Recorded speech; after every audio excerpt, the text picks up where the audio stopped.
Hello दोस्तों, नमस्कार। आपके अपने YouTube channel RKM take info पर आप सभी साथियों का तहे दिल से हार्दिक स्वागत।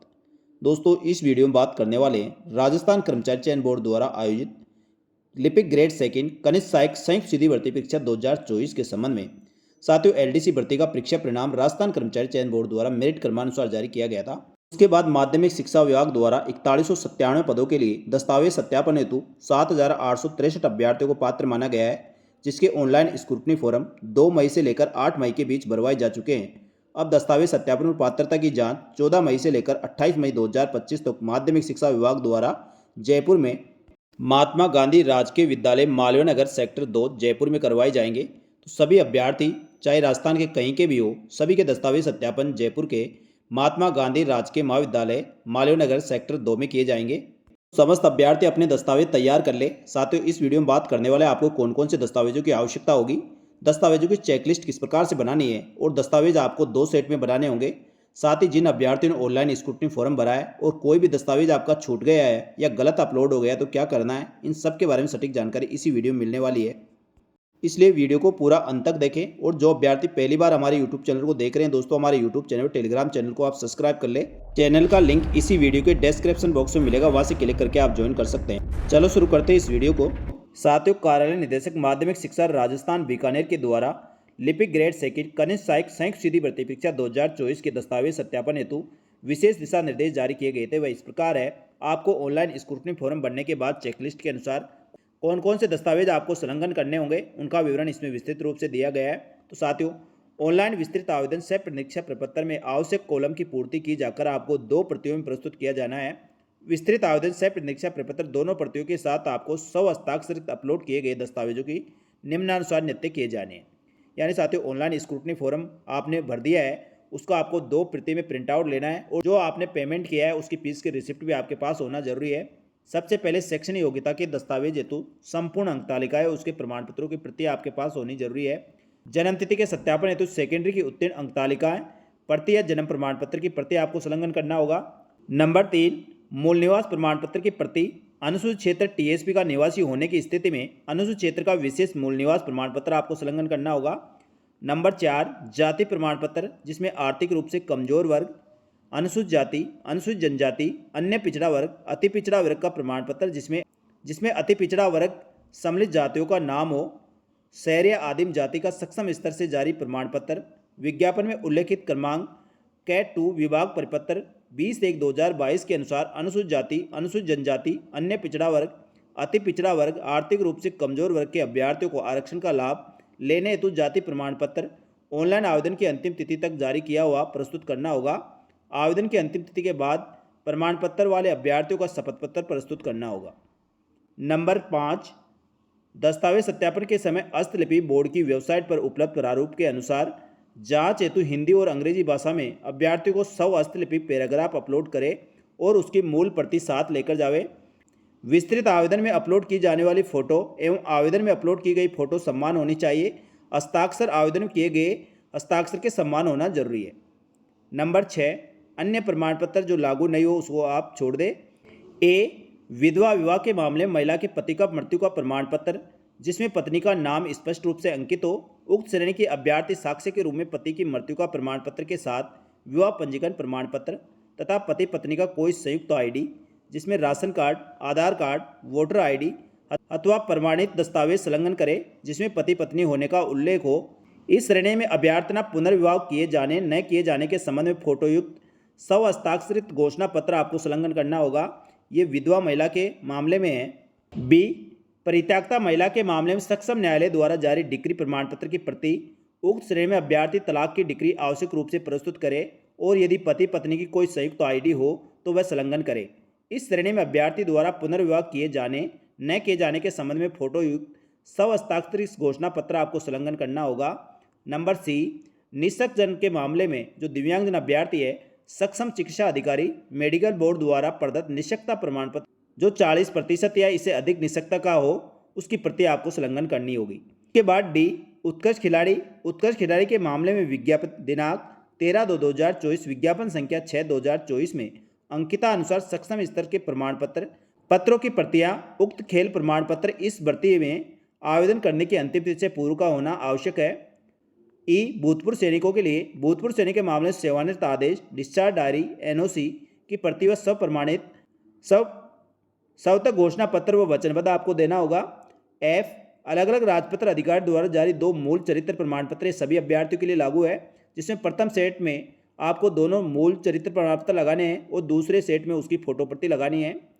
नंबर जी, अंतिम शैक्षणिक संस्था का जारी मूल चरित्र प्रमाण पत्र आपको संलग्न करना होगा। एच, हस्तलिपि बोर्ड की वेबसाइट पर उपलब्ध प्रारूप के अनुसार सब प्रमाणित प्रथम सेट के अनुसार मूल हस्तलिपि प्रपत्र और दूसरे सेट में उसकी फोटो प्रति आपको लगानी है। आई, शपथ पत्र नोटरी से सत्यापित दस्तावेज स्वयं द्वारा जांचकर अपलोड किए जाने एवं फर्जी कूटचरित्र पाए जाने पर आवश्यक कार्रवाई किए जाने के संबंध में जो प्रथम सेट के साथ आपका मूल शपथ पत्र और दूसरे सेट के साथ उसकी फोटो प्रति लगेगी। जे, विवाह होने की स्थिति में विवाह प्रमाण पत्र आपको लगाना होगा। नंबर 7, अभ्यर्थी अपनी सभी शैक्षणिक, जाति, मूल निवास, विकलांगता प्रमाण पत्र व अन्य प्रमाण पत्रों का अवलोकन कर ले और नाम में वर्तनी स्पेस संबंधी अंतर हो तो शपथ पत्र प्रस्तुत करे। इस चीज़ का आपको ध्यान रखना है। आपके किसी भी शैक्षणिक प्रमाण पत्रों में जाति प्रमाण पत्र, मूल निवास, विकलांगता, अन्य प्रमाण पत्र जो भी है उसमें आपके नाम में भिन्नता चाहे त्रुटि स्पेलिंग में हो या स्पेस हो तो आपको उसके लिए एक शपथ पत्र जरूर बनाकर ले जाना है। ये शपथ पत्र आपको 50 रुपये के स्टाम्प पर बनाना होगा, जो कहीं पे भी आप स्टाम्प की दुकान पर बनवा सकते हैं। नंबर 8, अभ्यर्थी पात्रता की जांच है तो ऑनलाइन विस्तृत आवेदन सह परीक्षा प्रपत्र की 2 प्रतियां, स्वयं का photo ID proof, 2 passport size की फोटो आपको अवश्य लेकर जाना है। नंबर 9, अभ्यर्थी को दिशा निर्देशों को ध्यानपूर्वक अध्ययन करते हुए विस्तृत आवेदन पत्र में संलग्न व मूल दस्तावेजों के साथ व्यक्त्यांश कार्यालय में निर्धारित दिनांक और समय पर उपस्थित होना है और निर्धारित दिनांक समय पर उपस्थित नहीं होने की स्थिति में अभ्यर्थी को दस्तावेज सत्यापन से वंचित कर दिया जाएगी, जिसकी जिम्मेदारी अभ्यर्थी की स्वयं की रहेगी। तो साथियों, इस प्रकार आप सारे दस्तावेज जिस प्रकार से इस दिशा निर्देश में दिए गए हैं उसी प्रकार आपको सारे दस्तावेज तैयार करने हैं। सभी दस्तावेजों को आपको 2 प्रति में तैयार करने हैं, यानी साथियों आपके दस्तावेज सत्यापन हेतु 2 सेट तैयार करने हैं और आपके नाम, पिताजी के नाम, माताजी के नाम में कहीं पे भी कोई भी डॉक्यूमेंट्स में त्रुटि हो या नाम में स्पेस है तो उसके लिए आपको एक शपथ पत्र बनाना होगा, जो 50 रुपये के स्टाम्प पर बनेगा। वह साथियों आपको बनाकर ही लेके जाना है, जिससे आपको वहाँ अनावश्यक किसी प्रकार की कोई समस्या ना हो। अब बात करें दोस्तों दस्तावेज सत्यापन हेतु चेकलिस्ट किस प्रकार से तैयार करनी है और चेकलिस्ट में क्या क्या आपको भरना होगा। तो लिपिक ग्रेड 2 कनिष्ठ सहायक संयुक्त सीधी भर्ती परीक्षा 2024 हेतु ये चेकलिस्ट आपको स्वयं को भरनी होगी और इसमें सबसे पहले आपको यहाँ अपनी फ़ोटो चिपकानी होगी। उसके बाद यहाँ पर नाम या ईमेल आईडी या जन्म तारीख और यहाँ अपना रोल नंबर, मोबाइल नंबर लिखना है, या लिंग मेल या फीमेल। उसके बाद आपकी आयु की गणना करके यहाँ पर लिखनी है, जितने वर्ष, जितने दिन और जितने माह के आप हो चुके हैं वह आप दोस्तों इसमें कैलकुलेट करके भरनी होगी। इसके बाद सबसे पहले आपको विस्तृत आवेदन सह परीक्षा प्रपत्र स्क्रूटनी फॉर्म आपको यहाँ पर लगाना होगा। उसमें उपलब्धता में आपको हाँ लिखना है और जारी तिथि जिस दिन आपने ऑनलाइन स्क्रूटनी फॉर्म भरा है उस पर तिथि होगी तो वह तिथि आपको यहाँ लिखनी है और कितने पृष्ठ आपके ऑनलाइन स्क्रूटनी फॉर्म में है। तो साथियों वह प्रिंट आउट निकालने के बाद जितने पृष्ठ है 1 से लेकर, जैसे मैंने इसमें डेमो के तौर पर 1 से 12 तक स्क्रूटनी फॉर्म को रखा है तो 1 से लेकर 12 तक इसकी पृष्ठ संख्या होगी। इसके बाद मैट्रिक, हाई स्कूल, सेकेंडरी अंक तालिका एवं प्रमाण पत्र जिसमें जन्म दिनांक अंकित हो, यानी 10वीं की मार्कशीट आपको लगानी होगी या उपलब्धता में हाँ करनी है। आपके अंक तालिका पर जारी दिनांक होगी, वह जारी दिनांक आपको यहाँ लिखना है या पृष्ठ संख्या आपको लिखनी होगी। जैसे दोस्तों 13 और 14 नंबर पे मैंने इसकी अंक तालिका और प्रमाण पत्र को रखा है। यदि आपके अंक तालिका और प्रमाण पत्र एक ही है तो दोस्तों यहाँ 1 नंबर होगा, अलग अलग है तो अलग अलग नंबर लिखने होंगे। उसके बाद नंबर 3 पर मूल निवास प्रमाण पत्र लगाना है, उपलब्धता में हाँ लिखना है, जिस दिन आपका मूल निवास जारी किया गया है उसकी दिनांक लिखनी है और यहाँ पृष्ठ संख्या अंकित करनी है। उसके बाद श्रेणी जिसमें ST, SC, OBC, MBC, EWS, शहरी या TSP क्षेत्र का प्रमाण पत्र आपको लगाना है, उसकी जारी दिनांक और यहाँ पृष्ठ संख्या अंकित करनी होगी। इसके बाद अन्य श्रेणी जिसमें विधवा, परित्यागता, खेल संबंधी, विशेष योग्यजन, दिव्यांगजन अभ्यर्थी है उनको अपने संबंधित प्रमाण पत्र यहाँ लगाना होगा, उपलब्धता में हाँ लिखना है और जारी दिनांक वहाँ पर अंकित करनी होगी और उसके बाद पृष्ठ संख्या लिखनी होगी। यदि आप इस श्रेणी से संबंध नहीं रखते तो इसमें नहीं लिख के आप डैश डैश करके खाली छोड़ दें। उसके बाद 2 मूल चरित्र प्रमाण पत्र जो अलग अलग राजपत्रीय अधिकारियों से सत्यापित होनी चाहिए वह आपको लगाना है और उस पर जिस दिन आपने राजपत्र अधिकारी से सत्यापित करवाया उस दिन की दिनांक आप यहाँ अंकित कर सकते हैं और उसके बाद दोनों की पृष्ठ संख्या आपको डालनी होगी। नंबर 7 पर आपको वचनबद्ध जो सादे कागज पर बनाना होगा, इस पर उपलब्धता में हाँ लिखना है और जिस दिन आपके दस्तावेज सत्यापन होने हैं या आपने ऑनलाइन स्क्रूटनी फॉर्म के साथ अपलोड किया है तो उस दिन की दिनांक आपको यहाँ लिखना है और पृष्ठ संख्या अंकित करनी होगी। इसी प्रकार संविधान का शपथ पत्र भी आपको सादा कागज पर बनाना है और उसकी जारी दिनांक और पृष्ठ संख्या अंकित करनी होगी। दहेज संबंधी घोषणा पत्र जिसमें विधवा, परित्यक्ता, विवाहित, अविवाहित अभ्यर्थी द्वारा प्रस्तुत किया जाना है या उपलब्धता में हाँ लिखना है। जिस दिन आपने शपथ पत्र बनवाया है तो साथियों स्टाम्प की डेट उसमें रहती है, वह डेट लिख सकते हैं और यहाँ पृष्ठ संख्या लिखना होगी। इसी प्रकार विवाह प्रमाण पत्र जो 22/5/2006 से पूर्व यदि आपका विवाह हुआ है तो उसका शपथ पत्र आपको देना होगा, अन्यथा नहीं लिखकर आपको जारी दिनांक की जगह डैश कर देना है और पृष्ठ संख्या पर भी डैश कर देना है। उसके बाद संतान संबंधी घोषणा पत्र आपको 11 नंबर पर लगाना है, तो उपलब्धता में हाँ लिखना है। यहाँ पर जारी दिनांक और पृष्ठ संख्या अंकित करनी होगी। उसकी प्रकार आपको सामान्य घोषणा पत्र जिस दिन आपने शपथ पत्र बनाया है उसकी दिनांक और या पृष्ठ संख्या अंकित करनी होगी। विकल्प पत्र आपको दोस्तों यहाँ पर हाँ लिखना है और जिस दिन आप दस्तावेज सत्यापन करवा रहे हैं उस दिन की दिनांक या आपने ऑनलाइन स्क्रूटनी फॉर्म में अपलोड कर दिया है तो उस दिन की दिनांक आपको अंकित करनी होगी, पृष्ठ संख्या अंकित करनी होगी। इसके बाद दोस्तों नमूना हस्ताक्षर प्रारूप, इसमें हाँ लिखना है और इसमें जारी दिनांक जिस दिन आपने ऑनलाइन स्क्रूटनी फॉर्म भरा है और यह पृष्ठ संख्या अंकित करनी होगी। इसी प्रकार दोस्तों 15 नंबर पर स्वयं का फोटो पहचान युक्त Aadhaar card, voter ID, driving licence आदि में से कोई सा भी आपको पहचान आईडी आपको लगानी होगी। यहाँ उपलब्धता में हाँ लिखना है, जारी दिनांक और यहाँ पृष्ठ संख्या अंकित करनी होगी। इसके अलावा दोस्तों आपके पास अंतिम शैक्षणिक योग्यता का चरित्र प्रमाण पत्र आपने बनवाया होगा, उसकी जारी दिनांक और पृष्ठ संख्या अंकित करनी होगी। उसके बाद सीनियर सेकेंडरी की अंक तालिका और उसका प्रमाण पत्र, तो इसमें भी जारी दिनांक और पृष्ठ संख्या आप नीचे लिख ले।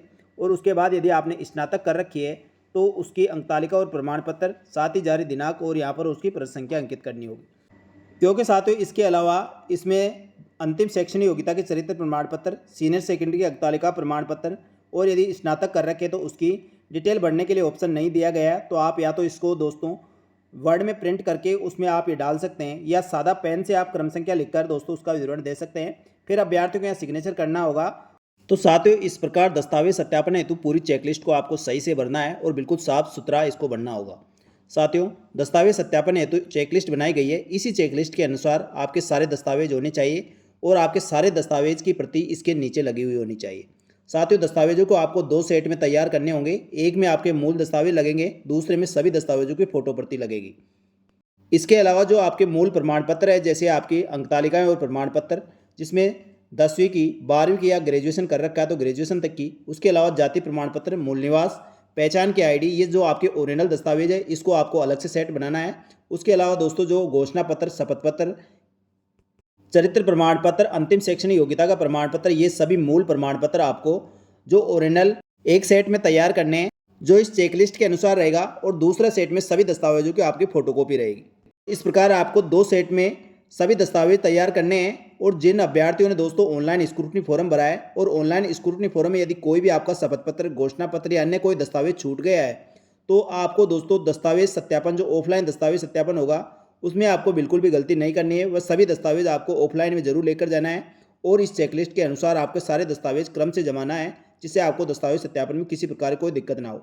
इसके अलावा दोस्तों आपके दस्तावेज सत्यापन हेतु किसी प्रकार की कोई समस्या हो तो आप तुरंत कमेंट करके पूछ सकते हैं, चाहे आप यूट्यूब चैनल पर या टेलीग्राम चैनल पर, तो आपके सभी सवालों को जवाब दिया जाएगा जिससे आपके दस्तावेज सत्यापन में किसी प्रकार की कोई समस्या ना हो। और दस्तावेज सत्यापन करवाने से पहले आप राजस्थान कर्मचारी चयन बोर्ड द्वारा एलडीसी भर्ती 2024 का जो विस्तृत नोटिफिकेशन निकाला गया था उस नोटिफिकेशन को जरूर देख ले।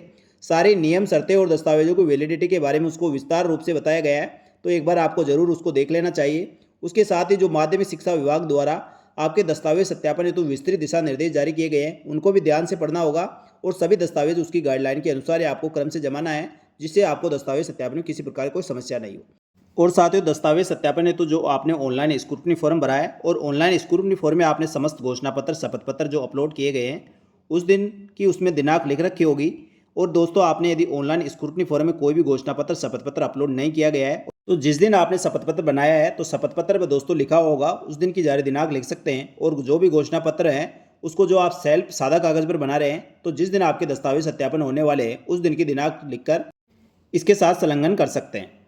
इसके अलावा समस्त अभ्यर्थियों को ध्यान रखना है जो भी चेकलिस्ट है, घोषणा पत्र है, शपथ पत्र है, इन सभी के खाली फॉर्मेट जरूर आपको साथ लेकर जाना है जिससे आपके किसी भी शपथ पत्र, घोषणा पत्र, चेकलिस्ट में कोई गलती हो तुरंत नया शपथ पत्र, घोषणा पत्र भरकर आप जमा करा सकें। वैसे साथियों पिछले वीडियो में और इस वीडियो के द्वारा आपको अच्छी तरह से समझा दिया है किस प्रकार से चेकलिस्ट तैयार करनी है, कौन से दस्तावेज आपको इसके साथ संलग्न करने हैं जिससे आपको किसी प्रकार को दिक्कत ना हो। फिर भी दोस्तों चेकलिस्ट भरने या किसी भी प्रकार के दस्तावेजों में आपको समझ में नहीं आता है तो उस कॉलम को आप खाली छोड़ दें और दस्तावेज सत्यापन जिस दिन आपके होंगे उस दिन आप समय से पहले पहुँचे। वहाँ आपकी हेल्प के लिए जरूर टीम रहेगी, उस टीम से आप संपर्क करके अपने समस्त दस्तावेजों को सही करवा सकते हैं और पूछकर सही जानकारी इसमें भर सकते हैं। इसके साथ ही समस्त अभ्यर्थियों को चेकलिस्ट के साथ लगाए जाने वाले चाहे ऑनलाइन स्क्रूटनी फॉर्म हो या अन्य समस्त दस्तावेज, घोषणा पत्र, शपथ पत्र सभी पर सेल्फ अटेस्टेड करना है। जिस दिन आपके दस्तावेज सत्यापन होने वाला है उस दिन की दिनांक डालनी है, उसके नीचे रोल नंबर डालना है और जिस टीम के सामने आपके दस्तावेज सत्यापन होने वाले उस टीम का नाम भी लिख सकते हैं। तो साथियों उम्मीद है मेरे द्वारा दी गई जानकारी आपको अच्छी लगी होगी। अच्छी लगी तो वीडियो को लाइक जरूर करें और दस्तावेज सत्यापन के संबंध में आपके मन में कोई भी डाउट हो तो आप जरूर कमेंट करके पूछें। आपके सभी सवालों को जवाब देने का प्रयास किया जाएगा। जल्दी मिलेंगे दोस्तों एक और नई भर्ती की जानकारी लेकर। तब तक के लिए धन्यवाद। जय हिंद, जय भारत।